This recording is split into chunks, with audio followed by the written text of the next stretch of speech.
Hey y'all, I'm Shayna and I'm back with another review. This is for Real Housewives of Potomac Season 7 Reunion Part 1. I know it's late, I apologize, but definitely watch the video until the end because Candice went off and we got to get into it. So be sure to, first things first, subscribe to the channel if you've been here before and you enjoy my content. If you're new here and you like the video, don't hesitate to subscribe because I am still trying to grow my channel. So definitely help your girl out. It's free 99. Tell a friend to tell a friend and like and comment, please. Okay, so let's go ahead and jump right into it. We start off with the clip of Robin speaking on Juan's prior alleged infidelity because from what I gather from it, she tried to make it seem like it was just conversation, but you know, we gonna think what we gonna think.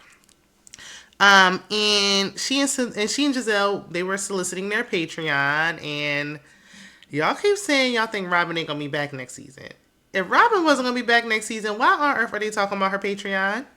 No, we cutting you a check. You ain't getting no more money off of this on your no Patreon on our dime. That's how I would feel. I was Andy Cohen and them. So then we see her one-on-one with Andy. We saw like a few clips from that where he was interrogating her on Watch What Happens Live. It's all over YouTube if you haven't seen it and you just want to, get straight to it. Now we're at the reunion. 2 weeks earlier, so 2 weeks prior when everything was filmed, Robin thought she was slick because she came out with it after everything was filmed. You and that slick though. So at 5:30 a.m., the ladies are arriving to the reunion, and Gizelle is like, why? And so am I. Why so early? I would rather be up all night to the late night hour doing it than starting at 5:30. I am not a morning person. But that's why I ain't on the show. I mean, listen, for the check, honey, I'll be there at 5:30, 3:30. Though as much as they getting paid, I'll be there. But on a regular day, I won't be there. So, Ashley has on her set it off wig, looking like she about to rob a bank. Then Andy's making his rounds per usual. I think, side note, I think they would have let Mia and her friend, her homegirl, or former homegirl, Jackie, go. I think Mia was on the chopping block till Robin pulled this stunt. Now, we don't know. Okay. So, Robin and Gizelle are, of course, sharing a dressing room, even though they complained in Miami about always having to share a room, but then they always end up sharing a room. You can't see one without the other, so there's that. But let's see one without the other.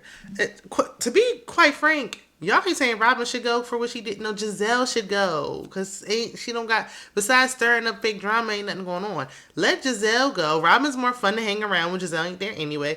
Let Robin stay because she got the storyline now with Juan, and let Gizelle go. But we're on the main stage and they were going for like a Miami look. That's not what it was giving. Miami is sunny, bright, vibrant. It was dark, dull, dimly lit. So Ashley's wig is plopped on top, and who? The TikTok girlies say the wigs from Amazon is giving, but if that's where Ashley's getting her wigs from, it's not giving what it's supposed to give. So apparently, Ashley's boo from the show Summer House introduced Gizelle's new bae, which is who he's also on the Summer House show. Seemed like they're trying to push Summer House on us. Are we gonna get some, cross appearances? We gonna be intertwining Summer House into Real Housewives of Potomac? I don't care how much y'all drop Summer House, Summer House, Summer House. I ain't watching. So let's cut it. So Robin said, being married this time around feels like it did the first time.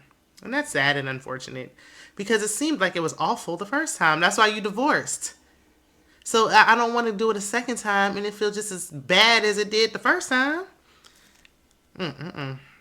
Andy asked the ladies how they feel about the seating arrangement, which he's never done, never asked before. Why are we asking? I guess because people are starting to make an uproar about it. I don't care about no seating arrangements. I know a lot of people who do reviews talk about it. I don't really care about it. I don't know why Andy asked about it. The only thing I will say about that is that Karen and Robin shouldn't be sitting on the same side. Because if y'all got beef, y'all should be going at each other like this, not turning to the left and to the right, trying to talk. That didn't make no sense to me. And the looks, especially turning from the left to right. When Gizelle kept turning from the front, the bun was cute. From the side, baby, don't turn your neck around no more, okay? So we get into Ashley's package, and she shares that she and Michael have keys to each other's homes in case of emergency for the kids. I have 2 children, and I would never share a key to the home with somebody I'm not with. Now, I mean, I understand my situation a little complicated as well. But once it's over and we've gone our separate ways and I've moved out, you can't have no key to my home. My mama can get a key, and you can call her. But you ain't getting no key to my home. But I mean, then again, he is, contributing to the household bills. So I guess she don't got no say so. Ashley said that they have to give each other an hour's notice, which is absolutely no time at all. What if he texts you something, I'll be there in an hour, you sleep, you miss a text, or you in the middle of doing what you do, and then, no, no, okay? She proceeds to contradict herself by saying Michael came over with the kids unannounced with no notice, and she had to kick her boo out the house, send him packing back to New York with no notice. Ashley claims she's starting to fall in love with her bae, whose name is Luke. I don't believe it for a second. Ashley said she can file for divorce in February. This was done January 31st. It's February. We ain't heard nothing about her filing a thing. I don't think she's going to file. I don't think she wants this divorce because she's not getting anything out of it. So, yeah. I think she thought Michael would come to his senses and come to that house with her. She's admitted that she's not getting a dime from this divorce. So all this talk about she was getting to the bag, we thought she was getting to the money. She's not. That's why she's dragging this on. She's not getting anything. That prenup was ironclad. Ashley claimed, she wants monogamy now. And maybe she does. Everybody like, oh, she like to go both ways. They don't think so. She might. That don't mean she don't want monogamy. She just don't want it with Michael. Okay? She really don't even want Michael. But who she gonna go to now? After you've been with a man that rich, who you gonna go to now? So, Mia said, because Andy asked Mia, like, y'all have threesomes, like, how you feel about it? And Mia said, look, she got her husband with the threesomes, so she knows she has to keep doing it to keep her husband. I'm going to keep doing nothing when y'all up here talking about y'all broke and struggling, but we going to get there. That's later on. We're going to get there. So, we addressed Ashley saying Candice was the least accomplished on the show a few years back. Even though the person who asked the question said in all actuality, it looks like Ashley is the least accomplished out of the entire cast. Looks that way to me. It seems like she don't got nothing going on. Candice gathers Ashley, of course. Candice has what black people always say they want. Generational wealth. So, I mean, and Candice made a valid point. You too you couldn't get the house you live in on your own. You needed to sleep up under that old man to get it. So don't get mad at you mad at me because my mama loves me and is helping me because she cares about me when you had to go and marry your sugar daddy to get it. But all right, allegedly. So during the commercial break, Ashley tells Gizelle Luke is stringing her along. She like, it's cool because I got my roster up. I got other options. I ain't worrying about him. And Gizelle said, let's focus on getting divorced first. And for once, I agree with Gizelle. Girl, sit down somewhere. Okay? Sit down. Give it a chance. Get a box of rest. Don't worry about getting your roster up. Get divorced. File, at least. So we get into Mia's package and her health scares. I don't want to sound insensitive, but I don't care. I could care less. I don't even care to hear about it. Ooh, she lied so much, I just don't even want to hear about it. Mia asked Wendy, because they talked about Mia with the hot mic situation and how she got caught calling her a liar. And Mia asked Wendy why she ain't say it to her face. Who would say, besides Gizelle and Robin, because they don't got no proof, that somebody is lying about cancer to their face? Well, I know at least 95% of us were thinking it.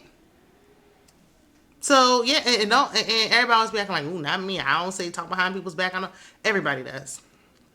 Everybody has said something behind somebody's. Everybody, if you don't, you are not human.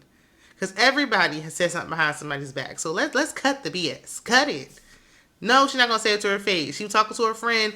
The only difference is she got caught. And then she posted a meme on her Twitter. She said she posted a funny meme, and the meme was like, "Oops, yeah, oops, that y'all heard, but I said what I said." And she stuck by it, 10 toes down. I thought you was lying. Now she did try to say like, "Oh, maybe at first I thought she did have cancer." Girl, you never thought she had cancer. Cut it out. So Wendy said when she was in the hospital, her husband was there with her at 5 a.m. He was sticking beside her. And maybe Mia's next husband will do the same. And Mia said, maybe he will. Girl, what? What kind of comeback with what? Okay. I think she waiting for Gordon to, once Gordon get out the way, she ready for her next husband number 2, because she ain't deny it. So, we talk about Mia's brother-in-law, and him kicking her and Gordon out of the company, which we already saw prior to the reunion, because, ain't nothing sacred no more. I remember back in the day, back when Flavor of Love and all that used to be on, and you had to wait for the reunion. There was so much anticipation because you had to wait for the reunion to find out what's going to happen. But thanks to social media, we know before the reunion comes, so when it comes, we don't care. So she's talking about getting kicked out, and it starts sounding like she's lying like always, and everyone calls her out and was like, no, that don't make sense, I never heard of that, that don't sound right, to the point that everybody starts laughing hysterically. I mean, even Andy was like, no. I'm sure the cameramen and everybody behind the scenes was probably like, nope, I don't believe it either. But okay.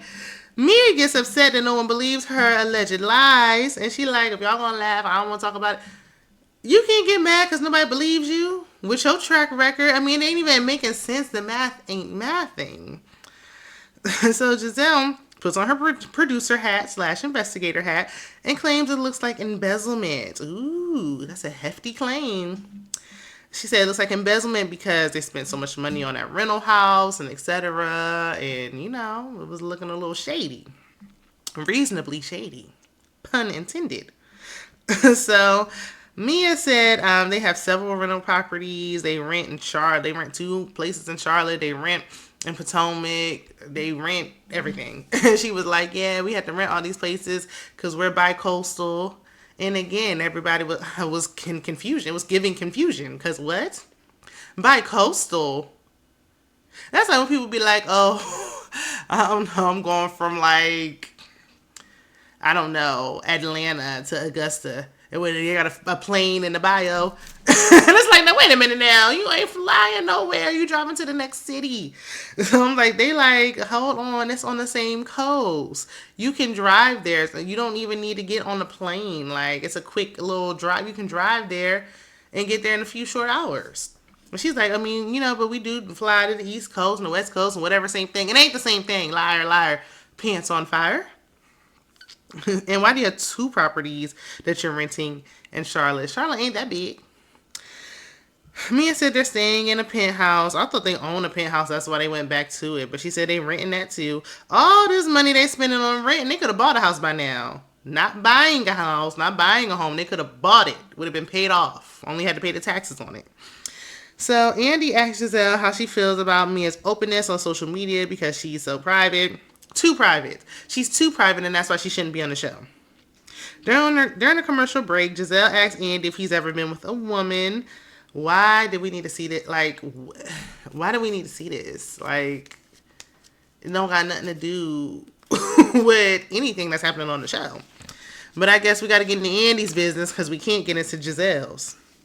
So we move on to Candice, Gizelle, and the Chris allegations. And unseen tape, Chris apologized if he made Gizelle uncomfortable. I am so upset. I am so disappointed. First, it was Wendy who had me. I was disappointed at her. I'm still disappointed at her for sitting up there kikiing with Mia. And now I just knew Chris was not going to turn and just... I understand you're a man, you don't want these women to feel uncomfortable. I understand, but I don't know who was putting in his ear, maybe the pressure, the people. I just wish he would have never apologized because Gizelle did exactly what we knew she was going to do. She turned right around and was like, oh, see, he apologized if the first thing he said, he apologized if he made me uncomfortable. And that's admission. He admitted it. That is why Chris Bassett should have never apologized. Not an I apologize if. None of that. Nothing alluding to an apology. He shouldn't even sent her a message. He should have said, I wouldn't, you sit up here saying, lying on me? You ain't gonna hear nothing from me ever. I don't care if we sitting shoulder to shoulder. You ain't sitting there as far as I'm concerned, because you will never speak to me again. So Candice made it clear that Chris sent those messages before they saw all of the horrible accusations Gizelle said all season long. Gizelle apologized for some of the things she said, like she took it too far, and then actually trying to defend her, talking about, well, we know, Gizelle be putting 20 on 10, she be putting a little stank on it. No, that is not a pass because she like to lie, she like to be adding and fabricating stuff. No, that's not okay. And she keeps doing it, and it's tired, and that's why she can't get her own man. Allegedly. So, Andy asked if Candice believes Gizelle was ever uncomfortable. Before Candice even answered, here go Robin putting her cape on to save the day because she more worried about Gizelle than what Juan over there doing. And she talking about, well, she told me that night. Girl, we don't care what she's talking about. So Candice said Gizelle waited until the camera started rolling to mention this. You had all this time to say something. You were at my album release party. How many times are we going to have parties to re-release the same album? But that's neither here nor there. Moving on. You see me, you got my phone number. So why you not, you could have been said something, but no, you waited so you can get a check off of Chris Bassett's back, is what you did, like you always do. So Candice said Gizelle could take that apology and shove it up her behind, okay? Candice may mention that the IVF was successful, but back to the mess. Candice calls Gizelle out for constantly trying to take husbands down for a storyline season after season. Wendy agrees that Gizelle has a pattern of doing this. Candice said, instead of Gizelle talking about her health and her lack of personal life, she decided, her dwindling uterus, decide to use Chris for her storyline. Well, let's call a spade a spade. We're going to call a thing a thing. Gizelle sitting there mute. Like, why is Gizelle even be at the reunion? Because she'll never be saying that. She just be sitting there looking confused. She going to wait to say what she got to say in her confessional next season. That's when we going to hear what she got to say. That's where the episode ends. Y'all let me know if y'all watched the reunion part 1. Be sure to check out my other content and like the video. And I will see you in the next one. Bye.